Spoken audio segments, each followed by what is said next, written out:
ہمارے گوڈا، بھاگلپور اور باکا کے علاقوں میں یہ صورتحال پیدا ہو گئی ہے کہ جس کے پاس 2 کٹھا زمین ہو وہ اپنے آپ کو محتمم بننے کا حقدار سمجھنے لگتا ہے، چاہے اس کی علمی حیثیت کچھ بھی ہو اور چاہے اس کے مدرسے میں تعلیم ہو رہی ہو یا نہ ہو۔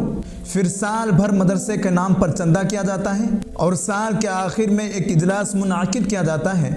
پھر اجلاس کے نام پر بھی پورے علاقے میں چکر لگا کر چندہ کیا جاتا ہے۔ ایسی صورتحال ہو چکی ہے کہ ہمارے علاقے کے ایک گاؤں کے اندر 3 4 مدرسے قائم کر دیے گئے ہیں۔ اگر ان سب کو آپس میں ملا کر ایک ہی مدرسہ بنا لیا جائے تو ایک بڑا اور مضبوط مدرسہ قائم ہو سکتا ہے۔ پھر پوری قوم اور پورے علاقے کا جو چندہ ہے وہ ایک مدرسے میں جمع ہوگا، اور جب سارے اخراجات ایک جگہ جمع ہوں گے تو اچھے اور قابل اساتذہ کو مناسب اور معقول تنخواہ پر رکھا جا سکے گا، اور یقیناً جب تنخواہ مناسب ہوگی تو اچھے اور قابل اساتذہ بھی مل جائیں گے، جس سے تعلیم بھی مضبوط اور معیاری ہو جائے گی۔ لیکن اصل مسئلہ یہ ہے کہ تعلیم کی فکر ہی نہیں کی جا رہی، تعلیم سے گویا کوئی خاص دلچسپی نہیں رہی۔ تعلیم کیسی ہو رہی ہے یا نہیں ہو رہی اس کی طرف کوئی توجہ نہیں دی جا رہی۔ ابھی جتنے بھی چھوٹے مدرسے قائم کیے جا رہے ہیں ان میں سے اکثر مدارس صرف دکان ہے یا ایک کاروبار کی شکل اختیار کر چکے ہیں۔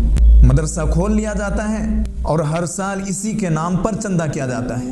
میں آندھرا پردیش میں رہتا ہوں اور ہمارے پاس ایسے لوگ بار بار چندے کے لیے آتے رہتے ہیں۔ جب ان مدارس کے بارے میں تحقیق کی جاتی ہے تو معلوم ہوتا ہے کہ نہ وہاں مطبخ کا انتظام ہے اور نہ بچوں کا رہنے کا کوئی بندوبست موجود ہے۔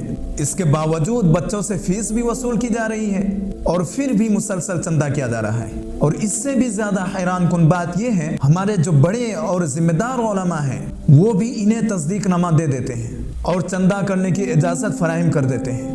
میں سمجھتا ہوں اس میں جو بڑی کوتاہی ہے وہ ہمارے بڑے اور ذمہ دار علماء حضرات کی بھی ہے کہ وہ اس معاملے پر سنجیدگی کے ساتھ توجہ نہیں دیتے۔ حالانکہ توجہ اس بات پر ہونی چاہیے کہ کہاں واقعی مدرسے کی ضرورت ہے اور کہاں ضرورت نہیں ہے، اور جو لوگ مدرسے قائم کر رہے ہیں وہ واقعی محتمم بننے کے اہل بھی ہے یا نہیں۔ یہ ایک ایسا مسئلہ ہے جس پر سنجیدگی، دیانتداری اور اخلاص کے ساتھ غور کرنے کی ضرورت ہے تاکہ مدارس کا نظام مضبوط رہے اور قوم کا اعتماد بھی برقرار رہے۔